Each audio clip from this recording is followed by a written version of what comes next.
শেখ হাসিনার ফেরা নিয়ে আবারও নতুন করে হইচই শুরু হয়েছে। এবার রয়টার্সের পরে এএফপিকে দিয়েছেন আর একটা সাক্ষাৎকার। বিশ্বের অন্যতম বড় বার্তা সংস্থা এএফপি তারা গত রাতে শেখ হাসিনার নতুন সাক্ষাৎকার প্রকাশ করেছে। তবে রয়টার্সের মতো টেলিফোন কথোপকথন নয়, এটা লিখিত সাক্ষাৎকার তারা নিয়েছে, তেমনটা জানিয়েছে।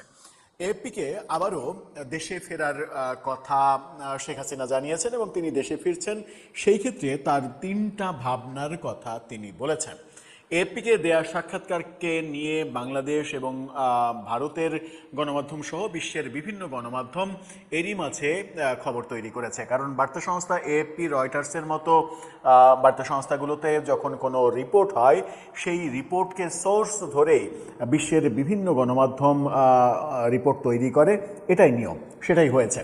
আমরা দেখেছি বাংলাদেশের গণমাধ্যম, ভারতের কলকাতার আনন্দবাজার, ভারতের অন্যতম বড় গণমাধ্যম এনডিটিভি সহ অনেক গণমাধ্যমে এটা নিয়ে খবর হয়েছে। চলুন এএফপিকে নতুন করে তিনি কি বললেন এবং অন্যান্য গণমাধ্যম সেটাকে কেন্দ্র করে কি কি খবর আমাদেরকে দিচ্ছে একটু বুঝে ওঠার চেষ্টা করি এই ভিডিওতে। দর্শক, বলছিলাম শেখ হাসিনার এএফপিকে দেয়া নতুন সাক্ষাৎকার, গত রাতে এএফপি এই সাক্ষাৎকার প্রকাশ করেছে। প্রকাশ করার পরপরই আমরা দেখেছি বিশ্বের বিভিন্ন গণমাধ্যম এটা লুফে নিয়েছে। আবারও শেখ হাসিনার নিউজ ভ্যালু কমছে না, যত দিন এগিয়ে আসছে। তিনি তো ওই টার্গেট দিয়েছেন ডিসেম্বরের মধ্যে ফিরবেন, কিন্তু অনেকেই বলছেন যে ডিসেম্বরের মধ্যে ফেরার এই কথাটা একটা কৌশল। আদতে তিনি তার অনেক আগে ফিরতে পারেন এবং সেটা হতে পারে সেপ্টেম্বর মাস। সেপ্টেম্বরকে তিনি টার্গেট করতে পারেন। কেন টার্গেট করতে পারেন? সেপ্টেম্বরে আমাদের প্রধানমন্ত্রীর ভারত সফরে যাওয়ার কথা। সেখানে তিনি হয়তো বিশ্ব শক্তিদের মাধ্যমে চেষ্টা করবেন প্রধানমন্ত্রী তারেক রহমানকে কনভিন্স করার জন্য। যদি বিশ্ব শক্তি তার পক্ষে অবস্থান নেয়, তাহলে ঘটনাটা সেপ্টেম্বরে ঘটে যেতে পারে। বাংলাদেশে সরকারি বিভিন্ন জন তো বলছেনই যে দেশে ফিরলে তাকে সাথে সাথে গ্রেপ্তার করা হবে, কারাগারে নেওয়া হবে। এই ব্যাপারে এএফপিকে নতুন কথা বলেছেন, পুরনো কথা পুনর্ব্যক্ত করে তিনি তার তিনটি ভাবনার কথা বলেছেন এবং সেই তিনটি ভাবনা তিনি ঘটতে পারে, একটা না ঘটলে আরেকটা ঘটবে, এই অল্টারনেটিভ চিন্তা তার মাথায় রয়েছে। কি বলছেন তিনি এএফপিকে, এবং এএফপিকে যেটা বলেছেন সেটা নিয়ে বিভিন্ন গণমাধ্যম কি খবর করছে। এএফপিকে কেন্দ্র করে আনন্দবাজার যে খবর করেছে, আনন্দবাজারের শিরোনামটা দেখে নিন। তারা বলছে, পরিণতি জানেন, তবু ডিসেম্বরের মধ্যে বাংলাদেশে ফিরতে চান হাসিনা। কি কি হতে পারে? তিন সম্ভাবনা, অর্থাৎ তিন ভাবনা, তিন সম্ভাবনার কথা তিনি বলেছেন। যখন আনন্দবাজার এই শিরোনাম করছে, তখন বাংলাদেশের গণমাধ্যম ইত্তেফাক তাদের এই ফটোকার্ডটা দেখে নিন। তারা বলছে, এএফপিকে সাক্ষাৎকার, প্রাণনাশের আশঙ্কা থাকলেও ডিসেম্বরের মধ্যেই বাংলাদেশে ফিরতে চান হাসিনা। ইত্তেফাকের পরে এবার আমরা চলে যাই ভারতীয় গণমাধ্যম এনডিটিভিতে। এনডিটিভি বলছে, তাদের শিরোনামটা দেখে নিন। তারা বলছে, Sheikh Hasina সেইজ will return to Bangladesh but could be killed. একটু চমক লাগানো শিরোনাম করেছে এনডিটিভি।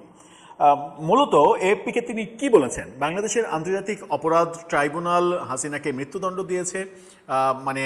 সেই মৃত্যুদণ্ডের খাড়া মাথায় নিয়েই এই আওয়ামী লীগের এই নেত্রী দেশে ফেরার কথা আবারও নিশ্চিত করেছেন। অর্থাৎ তিনি বোঝাতে চেয়েছেন তার ওই কথাটা কথার কথা নয়, তিনি সত্যিই দেশে আসছেন এবং ডিসেম্বরের মধ্যে। কিন্তু সেটা কবে? ডিসেম্বরে নাকি অনেক আগে? সেপ্টেম্বরে। সেপ্টেম্বরের কথা ইদানিং চারিদিকে আলোচনা শুরু হতে চলেছে। 12-13 সেপ্টেম্বর ভারতে ব্রিক্সের সামিট। এই ব্রিক্সের সামিটে আমাদের প্রধানমন্ত্রী তারেক রহমানকে আমন্ত্রণ জানানো হয়েছে। ব্রিক্সে ক্ষমতাধর চীন, রাশিয়া, এই দেশগুলো রয়েছে। চীন, রাশিয়া ভারতের পরম বন্ধু। আজকেই সার্জিও গোর বাংলাদেশ সফর শুরু করেছেন। আমেরিকার দক্ষিণাঞ্চলীয়, আমাদের দক্ষিণ এশীয় অঞ্চলের দায়িত্বে যিনি রয়েছেন, আমেরিকার প্রতিনিধি এবং ভারতের রাষ্ট্রদূত হিসেবে যিনি কাজ করছেন, সেই সফরটাকেও খুব গুরুত্বপূর্ণ ভাবা হচ্ছে। এরই মাঝে এএফপিকে আবার নতুন করে সাক্ষাৎকার, ব্যাপারটাকে আবার গরম করার চেষ্টা করা, মাঠ গরম রাখার চেষ্টা। তিনি এটা বোধহয় একটা বড় পরিকল্পনা করেই তিনি কাজগুলো করছেন। রয়টার্সকে সাক্ষাৎকার দিলেন, বেশ কিছুদিন হইচই চলল, তারপরে হইচই যখন থেমে যাবে মনে হচ্ছে, তখন আবারও এএফপিকে দিলেন সাক্ষাৎকার, এএফপি সেটা প্রকাশ করলো। এটা কি আওয়ামী লীগ তাদের লবিস্ট তারা প্রচণ্ডভাবে সফল হচ্ছে, নাকি এগুলো সবই টাকার খেলা? যদি টাকার খেলা হয় তাহলে তো প্রশ্ন উঠে যাবে যে রয়টার্স, এএফপির মতো বার্তা সংস্থাগুলো বিক্রি হয়। ভারতের গণমাধ্যমের কথা না হয় বাদই দিলাম। তিনি মূলত যেটা বলতে চাইছেন সেটা হচ্ছে যে ডিসেম্বরের মধ্যেই বাংলাদেশে ফিরতে চান তিনি। আরও একবার সে কথা নিশ্চিত করেছেন। এই এই মানে বাংলাদেশে ফিরলে কি পরিণতি হতে পারে তা তিনি জানেন। জানা সত্ত্বেও তিনি ফিরবেন, মৃত্যুদণ্ডের খাড়া মাথায় নিয়ে তিনি ফিরবেন, এটা নিশ্চিত করেছেন। এক্ষেত্রে তিনটি সম্ভাবনা রয়েছে বলেও তিনি জানিয়েছেন। সেই তিনটা কি? বাংলাদেশে আন্তর্জাতিক অপরাধ ট্রাইব্যুনালে শেখ হাসিনাকে মৃত্যুদণ্ড দেওয়া হয়েছে, মাথায় মৃত্যুদণ্ডের সেই খাড়া নিয়েই তিনি ফিরতে চাচ্ছেন, বলছেন ডিসেম্বরের মধ্যেই তিনি ফিরবেন। আত্মসমর্পণ করতে চান তিনি আদালতে গিয়ে, দেশের বিচার ব্যবস্থার প্রতি আস্থা রাখতে চান তিনি। তবে বাংলাদেশে ঢুকলেই তাকে গ্রেপ্তার করা হতে পারে একটা, জেলে পাঠানো হতে পারে একটা, এমনকি মৃত্যুদণ্ড কার্যকর করাও হতে পারে। এই তিনটা ভাবনা তার মাথায় রয়েছে এবং নিশ্চিত করেই এই তিনটা অপশনে সরকার যেতেই পারে। সেই সমস্ত সম্ভাবনা মেনে নিয়েই ফিরবেন তিনি। হাসিনা ইমেলের প্রশ্নের উত্তরে লিখেছেন, আমাকে মেরে ফেলা হতে পারে, গ্রেপ্তার করা হতে পারে, জেলেও পাঠানো হতে পারে। নিজের পরিণতি সম্পর্কে আমি সচেতন, তবু আমি ফিরতে চাই, কারণ আমার লোকজন আমাকে ডাকছে। তিনটি সম্ভাবনার কথা বলে তিনি সবথেকে মানে ইমোশনাল কথা, তার নেতাকর্মীদের ইমোশনাল করার জন্য যে বাক্যটা ব্যবহার করেছেন সেটা হচ্ছে যে আমার লোকজন আমাকে ডাকছে। এটা কিন্তু খুবই মানে রাজনৈতিক কৌশলের দিক থেকে এটা খুবই গুরুত্বপূর্ণ একটা কথা। এর আগে বার্তা সংস্থা রয়টার্সকে যে সাক্ষাৎকার দিয়েছিলেন সেগুলো তো আমরা জানি। সেই সাক্ষাৎকারে প্রথমবারের মতো রয়টার্সের সঙ্গে টেলিফোন কথোপকথনে সাক্ষাৎকার দিয়েছিলেন এবং রয়টার্সের নিযুক্ত ভারতীয় যে প্রতিনিধি তিনি এই সাক্ষাৎকার নিয়েছিলেন, যিনি আবার বাংলাভাষী। সুতরাং শেখ হাসিনার সঙ্গে মানে হয়তো মন খুলে প্রাণ খুলে কথা বলেছেন বলেই রয়টার্সের ওই প্রতিবেদনটা অনেক বেশি চাঞ্চল্যের সৃষ্টি করেছিল। এখন শেখ হাসিনা যেটা নতুন যে কথা, মানে তিনটা সম্ভাবনার কথা বলছেন, যে এই তিনটা সম্ভাবনার যে কোনো কিছুই হতে পারে, সব কিছুই তিনটাই হতে পারে। কিন্তু আমার লোকজন আমাকে ডাকছে, আমার জনগণ আমাকে ডাকছে, এই যে কথা, এই কথা বলে তিনি হয়তো আওয়ামী লীগের নেতাকর্মীদের এক ধরনের উজ্জীবিত করার চেষ্টা করছেন।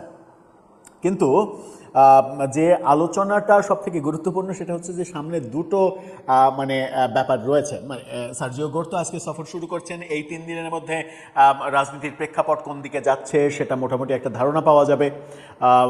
তিনি ভারতের মানে বাংলাদেশে নিযুক্ত ভারতের যে রাষ্ট্রদূত দীনেশ ত্রিবেদী তার সঙ্গে বৈঠক করবেন। এটা একটা বড় ব্যাপার। বাংলাদেশে এই মুহূর্তে সাবেক রাষ্ট্রপতি পদত্যাগ করার ফলে নতুন রাষ্ট্রপতি কে হবেন সেই আলোচনা রয়েছে। এর মাঝে এক ধরনের পিআর প্রমোশন করার চেষ্টা করা হচ্ছে ডক্টর ইউনূসের পক্ষে। যদিও কিছুদিন আগে ডক্টর ইউনূসের সাবেক প্রেস সেক্রেটারি তিনি জানিয়েছিলেন যে ইউনূস স্যার এই দায়িত্ব নেবেন না, কারণ তিনি বিশ্বব্যাপী 3-0 নিয়ে কাজ করতে ব্যস্ত। কিন্তু প্রফেসর ইউনূস কি এরকম মানুষ যে তাকে বাংলাদেশের রাষ্ট্রপতি 5 বছরের জন্য করা হলে তিনি সেই অফার ফেরত দেবেন? আমার মনে হয় না, কারণ অন্তর্বর্তী সরকারের দায়িত্ব পালনকালে বহুবার এটা নিয়ে আলোচনা হয়েছে এবং তিনি যে অনেক দিন ক্ষমতায় থাকতে চান, স্বল্প সময়ের জন্য তিনি যে কোনো দায়িত্ব নিতে চান না, এটা বহুভাবে বহু কথাতে উঠে এসেছে। এমনকি সাবেক এনবিআর চেয়ারম্যান বদিউর রহমান তিনিও এটা নিশ্চিত করেছেন এবং তিনি প্রমাণ দিয়েছেন যে আমি নিজে তাকে জিজ্ঞাসা করেছিলাম 111-এ দায়িত্ব নিলেন না কেন, মাত্র 3 মাসের জন্য দায়িত্ব নিতে হবে, এই কারণে তিনি নেননি। পরে যখন দেখেছেন যে সেই সরকার 2 বছর থাকলো, তখন তিনি আফসোস করেছেন যে দায়িত্বটা নিলেও পারতেন। তার মানে তাকে অফার দিলে সাথে সাথে সেটা লুফে নেবেন যে কোনো কারণে। ধরে যাক ম্যাজিক্যালি আমেরিকার নতুন প্রশাসন, ট্রাম্প প্রশাসন এখনো ডক্টর ইউনূসকে বাংলাদেশে ক্ষমতাবান হিসেবে দেখতে চায়। যদি এরকম প্রেশার আসে এবং বিএনপি যদি সেই প্রেশারে ডক্টর ইউনূসকে রাষ্ট্রপতি করে ফেলে, তাহলে যেটা হবে সেটা হচ্ছে যে বাংলাদেশে রাজনৈতিকভাবে অনেক পালাবদলের খেলা চলতে পারে। ডক্টর ইউনূস রাষ্ট্রপতি হওয়ার সঙ্গে সঙ্গে বিএনপির বিরোধী যে পক্ষ, সেই পক্ষ শক্তিশালী হয়ে যাবে, অনেক কিছুই ঘটতে পারে, এটা বিএনপির জন্য বিপজ্জনক হতে পারে। সেটা জেনেও বিএনপি নিশ্চয় এই সিদ্ধান্তের দিকে যাবে না। সবকিছু নির্ভর করছে আগামী কিছুদিন মানে এই সার্জিও গোরের এই সফর, রাষ্ট্রপতি নিয়োগ, এই ব্যাপারগুলোর সাথে প্রধানমন্ত্রীর ভারত সফর সেপ্টেম্বরের 12-13, এই 2-3টা ইস্যু খুবই গুরুত্বপূর্ণ রাজনৈতিক প্রভাব বিস্তার কিংবা রাজনীতির মাঠে কি হবে সেই ব্যাপারগুলো নিশ্চিত হওয়ার ক্ষেত্রে। এখন দেখার বিষয়, আওয়ামী লীগের নেতাকর্মীরা যেভাবে উচ্ছ্বাস প্রকাশ করছেন, বিভিন্ন জায়গায় শোডাউন দেখছি যে তারা রীতিমতো প্রস্তুতি নিচ্ছেন শেখ হাসিনা ফিরবেন এবং তাকে ওয়েলকাম জানানো হবে, বিমানবন্দরে লাখ লাখ মানুষের মানে আবির্ভাব ঘটবে, তারা জড়ো হবে, আইনশৃঙ্খলা রক্ষাকারী বাহিনী সেই জনগণকে সরিয়ে দিতে পারবে না, এরকম প্রত্যাশা তাদের মধ্যে রয়েছে। প্রত্যাশা এবং প্রাপ্তির মাঝে ফারাক কতটুকু সেটাই এখন দেখার বিষয়, এবং সেটা দেখতে হলে আমাদেরকে অপেক্ষা করতে হবে, কারণ আমরা আসলে ম্যাঙ্গো পিপল, আমজনতা, আমাদের দেখা ছাড়া আর কিছুই উপায় নেই। দর্শক, আপনার ভাবনা কি জানিয়ে লিখতে পারেন আমাদের কমেন্ট বক্সে।